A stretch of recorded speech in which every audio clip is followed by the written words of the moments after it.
porque até então, é claro que a gente tem vários livros que falam de tática, né? Na Exatamente. literatura internacional, vários livros.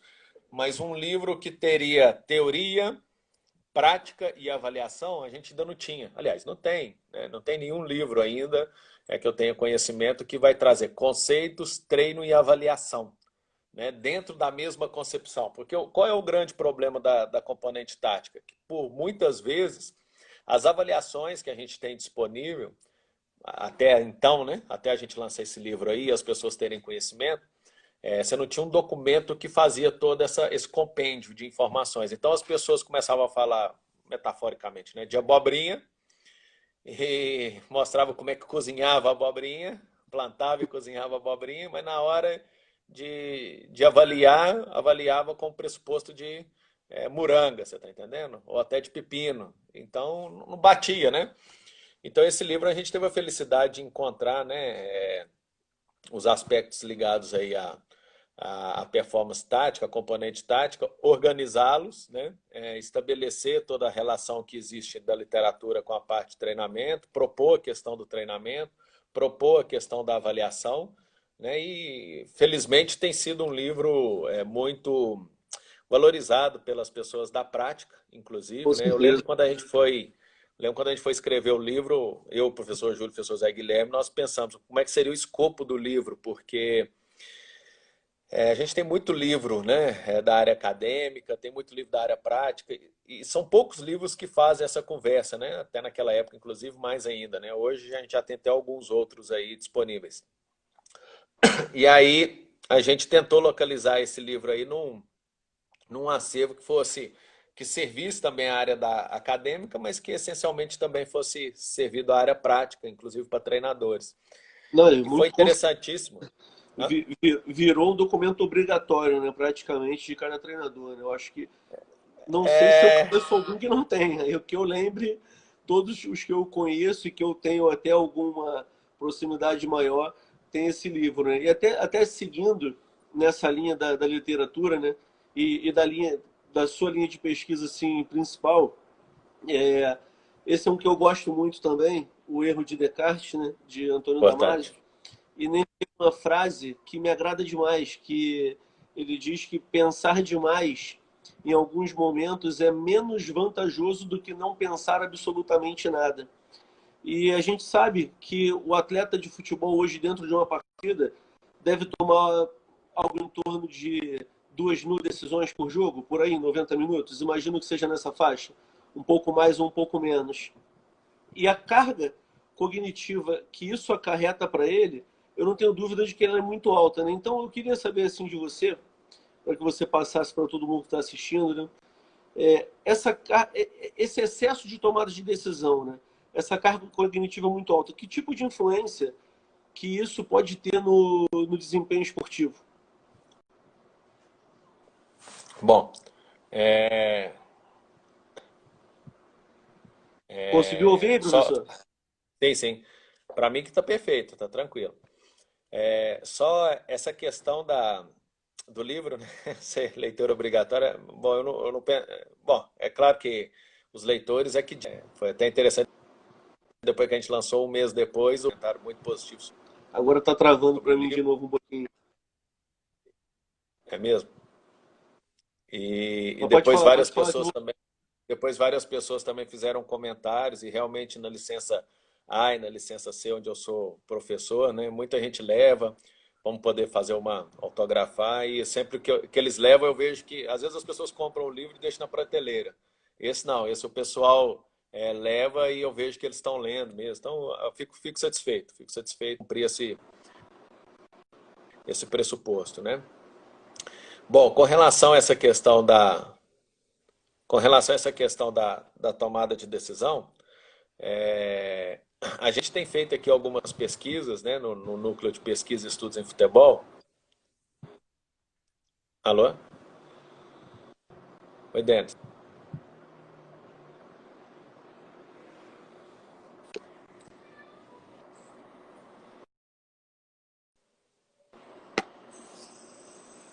Oi, Denis.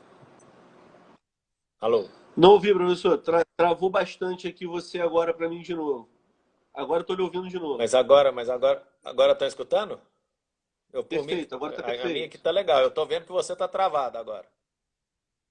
Para mim tá o contrário. Você tá um pouquinho travando, mas agora eu tô te ouvindo pelo menos. Mas pode falar. Você tava falando sobre Fabiano tá tomar de falando que tá decisão. ouvindo. Um abraço ao Fabiano que tá aqui com a gente. Tem muita gente aqui boa. Se travar, vocês falam aí, pessoal. O Júlio também tá aqui, Daniela entrou agora, o Jorge também. Se travar, vocês, por favor, avisem, tá bem, pessoal? Tá me ouvindo, professor? Lá o Fabiano fala que tá escutando os dois.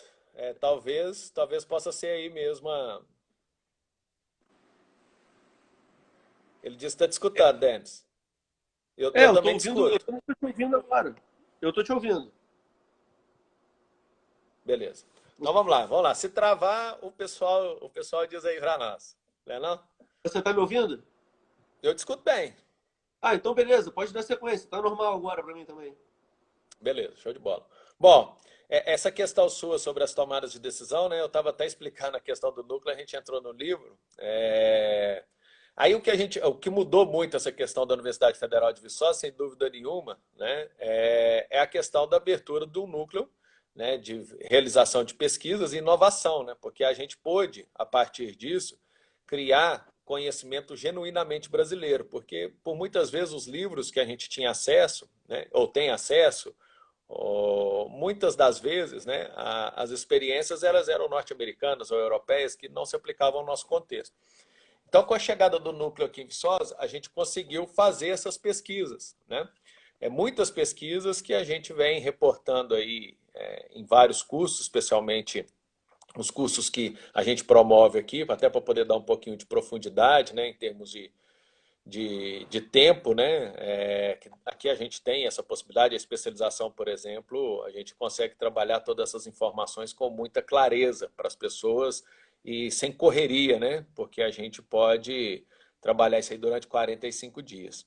Então, no que refere, por exemplo, essa questão da tomada de decisão, é, há um estudo da década de 80 que fala, que estima, na verdade, que num jogo de futebol, um jogador pode vir a tomar até 4.200 decisões. Ele estima, né? Ele não comprova, ele estima. E mais recentemente, quando eu fui para Londres fazer o meu pós-doutorado, em 2014 e 2015, né, eu discuti isso muito com o meu orientador, porque o professor Mark Williams é uma referência mundial na área. Né? E a gente conversou muito sobre isso. E nós delineamos, né, fizemos um desenho experimental do qual a gente poderia começar a ter uma ideia a respeito dessas questões. Por quê? Porque a gente tinha até naquela época como instrumento de avaliação o FUTSAT, né? Que eu acredito que a grande maioria das pessoas conheçam. E a gente queria produzir mais algumas questões experimentais onde a gente pudesse avaliar a tomada de decisão. Aí veio o Tactic Up, né? Que até nos acompanha aqui, a equipe, e veio também os estudos que a gente fez no Núcleo de Estudos e Pesquisas em Futebol da Universidade Federal de Viçosa, do qual a gente conseguiu quantificar, né, 2.500 decisões nas principais competições do mundo. Bom, então vamos colocar aqui Champions League, né? Estamos colocando aqui a Libertadores do ano passado, nós fizemos um estudo, tiveram alguns jogos, por exemplo, Flamengo e Inter, se não me engano, foi um jogo que teve esse número de tomadas de decisões, né? Aproximou-se muito disso, né? Copa do Mundo também aproxima-se muito disso, né? E já outros torneios, a gente tem um número menor, né? Por exemplo, a gente avaliou aqui alguns torneios masculinos de júniores e juvenis, né? Eles dão por volta aí de 1.600, 1.400 decisões, né? É claro que a gente Bastante. também tem que ver vários outros aspectos aí. Uma diferença, é um gap. É um gap muito forte. Se a gente for pensar em 1.600, vamos pôr 1.600 para poder arredondar um pouquinho mais a conta, né? Nós estamos falando de 2.500, nós estamos tomando 2/3 só.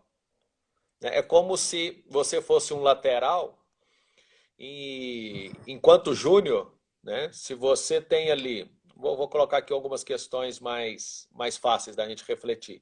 Imagina que você percorre 12 quilômetros por jogo, né? Um lateral, por exemplo. Então Então significa que no júnior você está jogando, né, a partida ela requer que você corra 8. Aí depois você vai mudar para o profissional e vai correr, né, 12. Você vai ter um período de adaptação, né? Então, 50% a mais. metaforicamente, né, dá para a gente poder traçar esse paralelo agora, inicialmente, né, da forma com que nós estamos falando aqui, para as pessoas poderem entender. Né? É claro que aqui no nosso curso de especialização a gente entra um pouco mais em detalhe, que aí vai entrar o que você disse aí do Antônio Damasio, da neurociências, de pensar muito. O que é esse pensar? O que é intuição dentro do pensar? O que é uma tomada de decisão intuitiva, né? Quais são os elementos que caracterizam uma tomada de decisão criativa? O que é uma tomada de decisão inteligente? Por exemplo, do percentual dessas tomadas de decisões, dessas 2.500 tomadas de decisões, né? Quantas delas realmente são criativas? Quantas delas são inteligentes? Né? Como é que essas tomadas de decisão são feitas sob elemento de pressão? Então, são questões que a gente tenta explicar. Na verdade, a gente tenta não, a gente explica aqui para os alunos, né, do nosso curso de especialização, porque a gente vem construindo todo um corpo de conhecimento, né? É como se forma o talento, quais são os elementos que compõem a formação de um talento, quais são os conteúdos de formação de um talento, de atualização de um talento, como é que ele vai galgando espaço ao longo do tempo. E a gente tenta trabalhar porque você tem dentro dessa fase características muito específicas, né, e latentes da evolução da criança e do adolescente. E ao conhecê-las, você pode estimular mais ou menos, né, aquela situação dentro do jogo. Isso depende muito do conhecimento que o treinador tem. Por isso que eu tenho falado muito para as pessoas, né, que aí você colocou aí um pouquinho sobre a questão da avaliação, né, sobre o Tactic Up, porque E é uma o Tactic dificuldade Up... ainda Hã? hoje. Que hoje ainda é uma dificuldade. Você tem um quantitativo muito grande de ferramentas para avaliar o físico, por exemplo, né, isoladamente, mas ainda existem os instrumentos de avaliação, né, existem as ferramentas, mas o conhecimento sobre eles ainda é muito pequeno quando se trata de uma avaliação de comportamento tático, por exemplo. Então, acho até legal você, como já emendou, né, falando sobre isso, até explicar para quem está assistindo a gente, né, como funciona isso. E se puder até já emendar mais uma situação, de que forma o treinador pode trabalhar isso na prática para minimizar esses efeitos do excesso de tomada de decisão durante os jogos. Né? É, o... Isso, isso é um tema assim, muito interessante, né? Porque, de fato, hoje dá para a gente poder vamos por assim, confiar nas ferramentas que nós temos disponíveis, né? No que refere à componente tática, da inteligência de jogo, da tomada de decisão, para que nós possamos otimizar ainda mais o nosso treinamento. Eu, inclusive, até tenho feito muitas palestras agora nessa quarentena sobre esse tema. Né? Se alguém tiver interesse depois, o pessoal do NUPEF está aqui, poderia até colocar para eles o link. No próprio também, no próprio Instagram do Tactic Up tem um link de uma palestra que eu dei sobre isso, porque o que acontece é assim, você disse uma coisa, antes de eu explicar o que acontece, por que nós temos essa dificuldade, né, Denis, que você colocou, né? Porque, historicamente, as formações nas nossas universidades brasileiras, elas vêm de duas áreas, né? Ou ela vem da educação, que foram onde os doutores mais velhos que estão na universidade fizeram o seu doutorado, né? Ou vieram da área biológica, porque muitos foram fazer doutorado na área médica. Então, nós ficamos vamos assim, nos últimos anos, e quando um professor está numa universidade federal, ele tem uma carreira de pelo menos 35 anos, né? Então nós ficamos muitos, muitos anos, né, dentro das universidades brasileiras, especialmente aquelas que estão iniciando ainda mais o curso, né? Existem outras que já têm uma formação que o curso é mais antigo, né? Então, se demora a chegar mais os professores especializados nessas universidades, né? Você vai ver assim, ó, na década de 80 que foram chegar os primeiros, na verdade o governo brasileiro tentou enviar para o exterior vários professores para poder formar, né? Alguns foram, né? O professor Emerson Silame, da UFMG, por exemplo, foi, né? Tentou enviar outros, né? E na hora que ele viu que era mais fácil ele contratar do que enviar, aí ele começou a contratar professores estrangeiros, né? Então a gente tem, por exemplo, o Gotani, na USP, né? A gente tem o Pablo Greco, na UFMG, a gente tem o Dietmar Samuski, na UFMG, o Leszek, o Hans, né? Então, são o quê? São professores fora do Brasil que vieram para poder fazer uma formação um pouco mais abrangente. Então, quem pôde aproveitar nessas instituições, né? Citei aqui alguns casos, né? Existem outros casos. Quem pôde aproveitar esses professores acaba que tem uma formação um pouco mais abrangente, né? Mas, por exemplo, cinesiologia, biomecânica, dada por um especialista, não é a realidade de todas as universidades. Aprendizagem motora não é a realidade de todas as universidades. Pedagogia do esporte não é uma realidade de todas as universidades. Psicologia do esporte também não é. Então, quando a gente fala da dificuldade do profissional em ver esses dados, a gente está falando basicamente da formação pregressa dele, né? O que ele passou ao longo dos últimos anos que permite, porque o olhar dele é enviesado. A gente costuma dizer assim, para quem tem um martelo, todo problema é prego. Essa frase é do Mark Twain, nascido em 1835, olha isso. E até Exatamente. hoje, e mais Ela, atual do que nunca, a meu ver, ainda mais no que diz respeito à metodologia de treino. exatamente. Entende? Então, assim, se você só sabe a parte biológica e você está lidando com o atleta, você vai passar a entender o treino como um treino biológico, como uma Perfeito. resposta biológica, como uma resposta fisiológica. Mais recentemente, é claro que a gente vem crescendo muito sobre isso, né? Eu fui fazer o meu doutorado fora do Brasil por causa disso, porque eu não tinha como fazer uma proposta semelhante a essa no Brasil. Na verdade, isso é um pré-requisito para você estudar fora do Brasil, né? Você querer estudar uma área completamente nova que não tem expertise no nosso país, né? Então, eu voltei com essa formação na área da tomada de decisão, né? E depois fui fazer o pós-doutorado que eu estava falando lá com o Marco Williams. Então, isso é o que faz as pessoas terem dificuldade. Porque eu gosto de deixar isso claro, porque senão as pessoas falam assim, ah, pô, isso aí, isso aí, isso aí. Não, a gente precisa mudar o foco, né? Precisa abrir a mente. Porque não significa que você aprendeu na universidade está certo. Eu, inclusive, falo muito para os meus alunos aqui, falo, olha, vocês precisam fazer formação contínua sempre.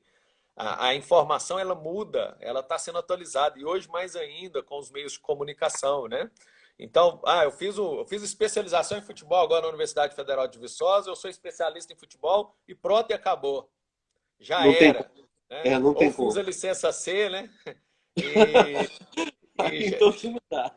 e agora já sou. Não é assim, porque, por exemplo, o Tactic Up, né, e algumas questões, por exemplo, ligadas à tomada de decisão, como a fadiga mental, né, que é um tema agora muito novo, data aí de 2015 para cá, os estudos científicos. Então, quer dizer, se você fez a especialização em futebol aqui na Universidade Federal de Viçosa em 2010, meu amigo, aquilo que se falava em 2010, hoje é diferente. Em Já mudou. 2010 nem o WhatsApp tinha. Então, professor, abordando essa questão da fadiga mental e da relação com o treino, né? Um outro autor que me agrada muito é esse aqui, Manuel professor Manuel. Sérgio. Talvez E esse ele tem a seja frase famosa: quem de futebol.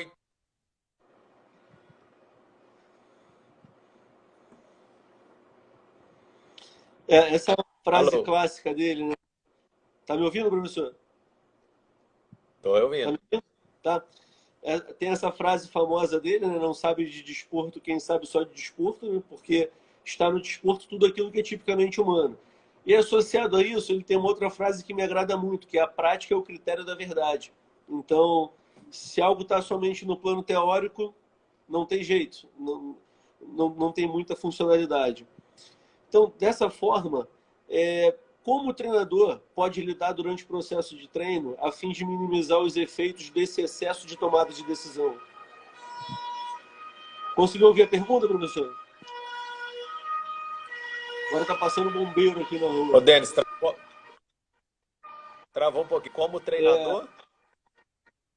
como treinador pode lidar durante o processo de treino a fim de condicionar, né, o atleta a se adaptar a esse excesso de tomadas de decisão, que a tendência é que esse número de tomadas de decisão aumente, né, ao longo dos anos. Então, como o treinador pode lidar com o atleta e intervir para que isso aconteça? Show de bola. Excelente pergunta, né? Vai ao encontro da última que eu fui explicando, que é engraçado, porque essas perguntas, elas são complexas. E por mais Muito. simples que a gente tente passar a mensagem, porque assim, quando eu vejo uma questão, ela vai puxando outra, vai puxando outra, vai puxando outra, vai puxando outra, a gente começa a explicar lá o passado e esquece e assim, não chega às conclusões da questão que está no núcleo, né? É, mas assim, de forma muito simples, eu vou tentar deixar aqui uma ideia para as pessoas. Como a parte física, né? Você precisa fazer trabalhos de base e regulares e lineares ao longo do tempo, de progressão ao longo do tempo, para que o atleta ele consiga jogar não só na quilometragem que é exigida para um jogo, né? Que você percorrer 12 quilômetros por jogo, mas não é só o número em absoluto, são as diferentes quantidades de sprints que se dá, né? É, na parte da tomada de decisão é a mesma coisa, né? Você não vai fazer um atleta criativo e inteligente somente no profissional. Você precisa desenvolver conteúdos desde as idades mais baixas até ele vir a ser um grande profissional de futebol. Então existem conteúdos para serem feitos no sub 6, né? No sub 10, no sub 11, no sub 12, no sub 13, sub 14, sub 15, sub 16, sub 17, sub 20. O treinador conseguir fazer isso, né, ele precisa, obviamente, se cercar dos recursos que são disponíveis, né? Então, essa pergunta que você está me fazendo, ela remete à anterior, né? É... Sim, com certeza. É uma continuidade, na verdade. Exatamente. Então, assim, para que ele possa trabalhar isso, ele vai ter que entender quais são os aspectos relacionados ao aprendizado do ser humano ao longo do tempo, da criança ao longo do tempo, quais são os aprendizados direcionados ao comportamento tático dentro do campo, né? E como ir trabalhando isso etapa a etapa. Eu faço uma descrição assim muito detalhada no nosso livro, né, de 2015, que é o livro que você mostrou, Para o Futebol Jogado com Ideias, no capítulo 2. Quem tem o livro pode até verificar lá. A gente fala, olha, os princípios que a gente ensina aos 6 anos de idade, né? Os princípios que a gente ensina na sequência, os princípios que são possíveis serem ensinados até os 13 anos de idade. A partir daí, quais são os princípios que a gente pode ensinar nos 14 anos de idade até a fase adulta. A partir disso, como é que a gente vai acelerar o jogo, né? Como é que a gente pode ter um jogo mais plástico para poder ser jogado, né? Então, esse tipo de situação, o treinador ele precisa conhecer, porque o preparador físico conhece, né? O Sim. preparador físico conhece. E Eu acho o que cada vez mais está caminhando para isso, né? Os treinadores têm se preocupado muito também com os processos cognitivos, né, no dia a dia de treino. E penso eu que, nesse sentido, sem dúvida nenhuma, a forma como os cursos da CBF, os próprios cursos de formação de treinadores estão sendo desenvolvidos, estão levando para esse caminho, né? Eu acho que para mim é um caminho sem volta. É a famosa quebra de paradigma, né? Você quebra um paradigma dali para frente. Então acho que a gente vai, acho que os treinadores vão acabar atingindo um nível muito mais alto aqui no Brasil, em função de tudo que se tem disponível e em função do que está sendo apresentado. Professor, eu um sei dos que o tempo... fatores que Pode falar. dificultava muito isso. Aliás, tem dois fatores que dificultam muito isso. É a questão, primeiro é a formação, né? Nos Isso. últimos 10 anos a gente melhorou muito a formação no Brasil. A gente começa a entregar. Porque assim, a gente não pode ter só uma instituição fazendo formação, a gente tem que ter várias instituições, né? Então, acho que nos últimos 10 anos a gente melhorou muito em relação a isso. E aquele gap que nós temos na formação dos profissionais, ele passa a ser preenchido agora nesse momento. E o segundo gap que dificultava muito isso é os treinadores terem uma avaliação rápida e fidedigna e válida na mão, né? E agora a gente tem isso, né? Então agora é questão de usar mesmo. Eu acredito que não tem como não passar por isso.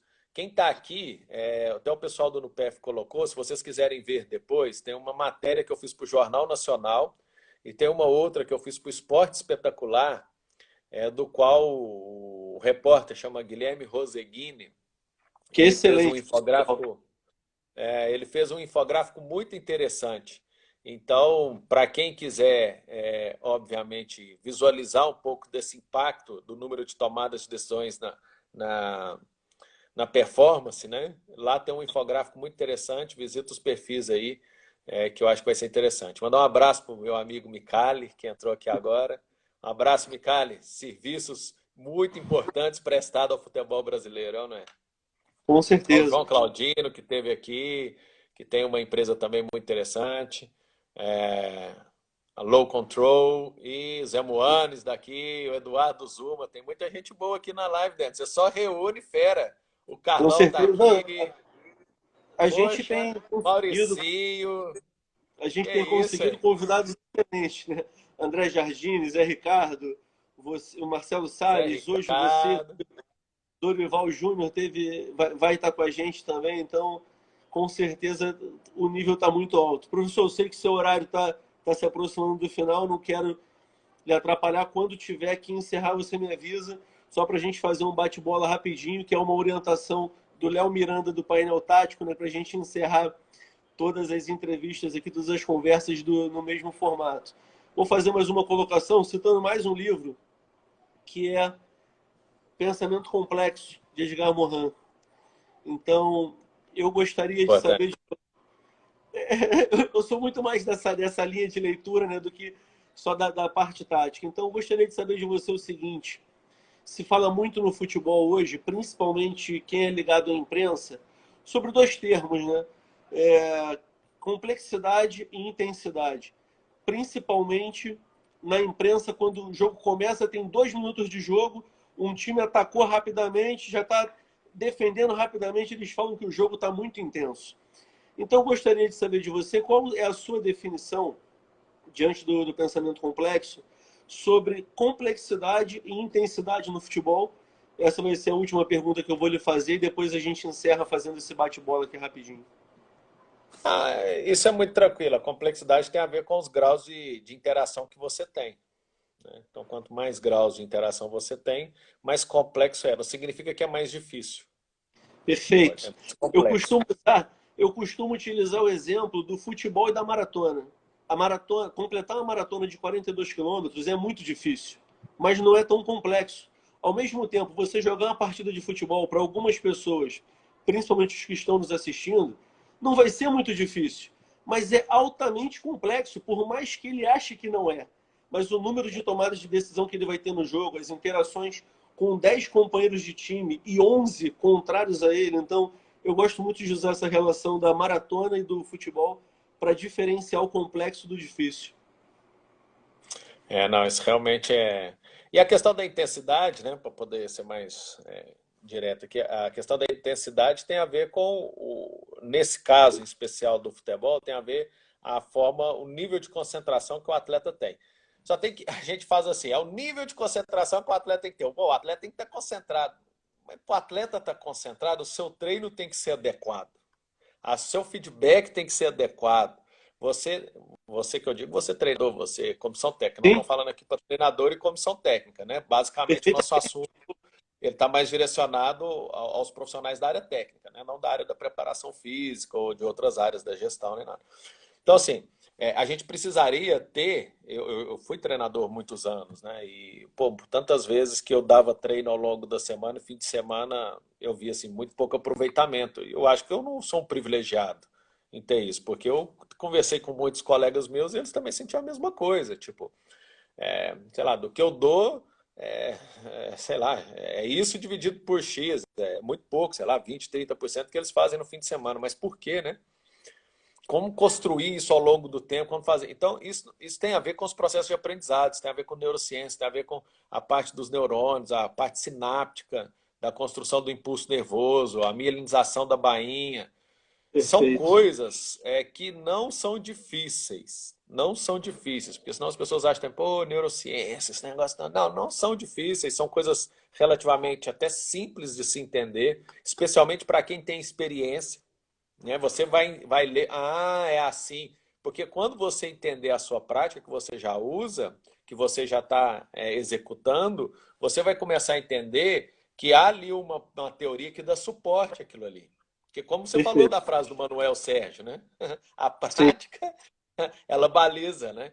Mas na hora que você entende a teoria, você é capaz de criar mais variações sem devanear no espaço, você está entendendo?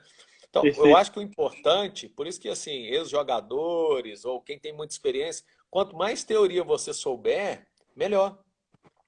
Porque isso vai te dar uma segurança ainda maior para você poder criar, flexibilidade de criar as coisas. Para quem está começando, quanto mais você se apoiar também nesses aspectos, vai te dar um pouco mais de segurança para você poder experimentar coisas diferentes e trocar ideias com pessoas que têm um pouco mais de experiência. Isso também vai te dar anos de experiência. Sim, O que alguns treinadores novos têm dito sobre o Tactic Up também, né, em especial, a gente está falando muito dessa avaliação, porque realmente a avaliação que todo mundo hoje acompanha, está todo mundo interessado em saber. Então, vou deixar aqui uma informação. Ela poupa tempo dos mais novos, né? Porque os mais novos que. Porque assim, alguns estudos que a gente tem feito que mostram ali a percepção do treinador e o perfil do atleta, quanto mais experiente ele mais vai aproximando. Não sei se você já viu um gráfico desse, é um gráfico rosa com um gráfico azul que tem ali no sim, perfil do já vi Tati. Já viu, né? Então, essa quanto oportunidade. mais experiência esse treinador vai tendo, mais vai aproximando o que ele percebe com aquilo que o jogador é. Mas É, o treinador mais novo, ele não tem tanta experiência assim. Então, o Tactics permite a ele ganhar anos de experiência, né? E aí ele consegue, com se aproximar um pouquinho melhor da prática profissional de excelência. Alô? Oi, Dente. professor, dá tempo para mais uma ou a gente precisa encerrar? São 6h29. O que você me Porque diz? você sabe, né? 6h30 tem o curso lá do Sim, NUPEF. então vou. Pô, e a turma lá tá, mas vamos fazer a última, vamos fazer a última. Eu acho que eles vão me desculpar se eu chegar um pouquinho atrasado. Ah, a última é o Aluno seguinte: indisciplinado, chegar atrasado, pô, nunca vi isso. é porque depois dessa, Coordenador indisciplinado que é bravo. depois dessa tem um bate-bola que dura 15 segundos somente. Então a gente faz esse bate-bola que são 15 segundos mesmo, não passa disso. Então a última é a seguinte, né? Pensando exatamente nessa linha, né, de pesquisa que envolve os processos cognitivos, quais são as principais contribuições que a ciência pode oferecer para a formação de atletas nos próximos anos? O que tem sido estudado nesse sentido aqui no Brasil? É, bom, o que eu acho que a gente pode deixar assim como. O que a gente pode deixar assim de dica para as pessoas é que a ciência, a cada dia que passa, ela tem sido mais valorizada por todos.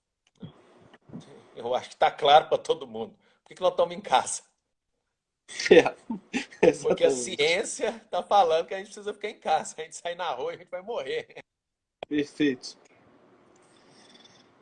Ou não vão passar por momentos muito difíceis, né? Então, todo É verdade. mundo está fazendo política pública, está dando orientações de saúde em função do que a ciência indica para nós, né? Então, a ciência ela é importante, porque a ciência ela vai te dar mais solidez nas ações que você vai realizar. E o futebol, como a cada dia que passa, em especial no Brasil, a gente está buscando aporte privado, quem está colocando dinheiro quer ter retorno. Com certeza. E não só a pessoa que está pondo dinheiro, mas o clube também quer ter retorno. Quando a gente vê o Flamengo, que o Flamengo fez ano passado em várias coisas, ele se utilizou da ciência para recuperação, para poder justificar o voo fretado e várias outras coisas, né? Então, assim, é a ciência que vai mostrando para as pessoas o que é mais correto de ser feito, o que já é evidência, para você não ficar batendo cabeça e gastando dinheiro à toa, né? Então, Exatamente. o que eu vejo em termos de ciência é que nós vamos caminhar muito nesse sentido, muito mesmo, né? Hoje o Ministério não tem Ministério do Esporte, é o Ministério da Cidadania, através da Secretaria Nacional, né? de futebol e direitos do torcedor, ele tem um programa chamado Futebol e Academia, que ele tem financiado muitos grupos de pesquisa pelo Brasil. Se a gente tiver consciência para poder aproveitar bem essa oportunidade, vai ser uma oportunidade de ouro no cenário nacional, né? E aí muitos poderão ser beneficiados ao legado do Mundial, que também vai ser colocado vários centros de treinamento, né, espalhados pelo Brasil. A CBF está fazendo um projeto que é liderado pelo Juninho Paulista. Na verdade, é um projeto que iniciou com o Branco, depois o Juninho Paulista veio para a diretoria de desenvolvimento, depois ele assumiu a, a coordenação da seleção brasileira, mas ele ainda tem dado o apoio irrestrito a esse projeto, que é o DNA do futebol brasileiro, os cadernos de diretrizes metodológicas, né, que tem um apoio aí restrito do Dr. Rogério Caboclo, do Dr. Walter Feldman, né, que tem uma equipe muito forte trabalhando por trás, agora com a chegada do Marco Dalpozo e toda a sua equipe, Malrim e várias Hoje outras pessoas, do qual eu tenho sido um dos consultores, né, especialmente na área tática e da parte técnica, para que a gente possa propiciar a Conmebol da mesma forma.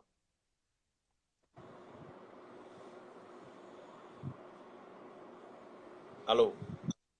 Estou te ouvindo, professor, pode falar.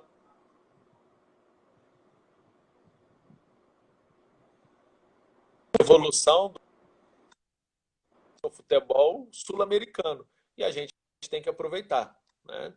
E conseguir agregar conhecimento na nossa formação melhor.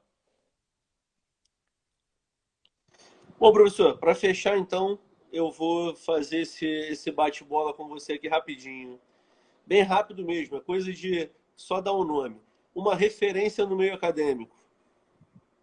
No meio acadêmico, professor Júlio Isso. Garganta. Um treinador brasileiro e um estrangeiro. Um Só. Só faz um. Eu falei que era Tele rápido. Santana e Rinos Michel. Excelente. Um jogador brasileiro e um estrangeiro.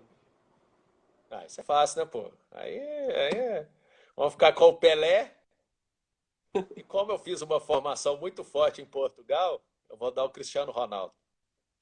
Eu pensei que você fosse optar por alguém um pouco mais cerebral, tipo um Xavi, um Iniesta, algum desses, mas tudo bem. Eu iria falar o Messi, que obviamente, né, sem dúvida nenhuma, é um craque, né? É um craque. Poderia, mas eu acho que isso aí também já tá para todos aí muito claro, né? A qualidade dos dois tem características diferentes, mas eu sempre gosto também de valorizar as pessoas que trabalham muito, sabe? Que correm atrás, que possam. Então acho que fica aí a valorização pelo trabalho do Cristiano Ronaldo, juntamente com as experiências que eu tive lá, minha formação que eu tive lá, que também é um país maravilhoso. Isso não significa que a Argentina não seja, né? Porque eu também tenho muitos amigos argentinos, a gente está trabalhando muito forte na Conmebol, mas é só para sair também do continente sul-americano e não ficar muito endógeno. E um jogo inesquecível, como torcedor. Como torcedor? Como torcedor, aquele jogo que marcou um momento assim na vida para falar, eu tenho que ir para o futebol. Vou até lhe dar uma dica. O meu, eu estava no Maracanã, tive essa sorte, foi Brasil e Uruguai de 93. Aquele jogo, para mim, foi um jogo inesquecível. Lá é bacana. Mas vou te falar, o jogo mais marcante para mim foi o 7-1, porque eu estava no estádio. Pô. Nossa, é um jogo inesquecível invertido. Mas eu também tive Brasil e Espanha, né? Que o Brasil ganhou no Maracanã, também estive. Tive Brasil e Alemanha, que o Brasil ganhou a medalha de ouro, né? Que o Micali está aqui, então a gente tem que agradecer muito a ele aí pelo trabalho que ele fez, fenomenal, junto com toda a equipe, né? Mas, poxa, para mim o mais marcante, porque eu estava no estádio e vi aquela situação do 7-1, foi duro, entendeu? Foi muito marcante duro. negativo. Né? E para fechar, professor, um sonho para daqui para frente na sua carreira? Na minha? Eu tenho um Sim. sonho para a sociedade, sabe? Eu gostaria que a gente tivesse um futebol cada vez mais reconhecido mundialmente, não só pelas estrelas, pelas 5 estrelas na camisa, mas também, essencialmente, pela qualidade dos nossos profissionais, né? Que a gente pudesse chegar em vários países e ser respeitado, como a gente foi há muitas décadas atrás, em função do momento, né? mas que a gente voltasse a ter esse respeito, vamos pôr assim, mais transversal, mais mundialmente conhecido, também pelas características do trabalho que a gente realiza, né? A gente é pentacampeão do mundo e a gente não tem um mercado tão aberto para nós. Isso em função de alguns processos que nós deixamos passar nos últimos anos. E a É verdade. gente certamente pode conquistar novamente esse mercado. Depende da gente, depende de nós nos esforçarmos, depende dos profissionais também se debruçarem, saberem que organizar processo no futebol é uma coisa que é importante, né? Deixar ali algum histórico da sua passagem. Então, o meu sonho é realmente esse. E outro que eu tenho falado, inclusive, lá na Comebol, em função do trabalho que a gente faz, é ver quatro sul-americanos na semifinal de Copa do Mundo, né? Brasil, Argentina, Colômbia, Chile, Esse, Uruguai, Venezuela, esse, Bolívia, não sei, mas quatro sul-americanos, né? Que esse a não gente pudesse realmente ter isso aí concretizado, até em função do crescimento que a gente está propondo aqui. Professor, muito obrigado. Eu só tenho a lhe agradecer por ter se disponibilizado a participar aqui com a gente. Eu que sou um cara que já estou há alguns anos na prática, mas nunca larguei a academia.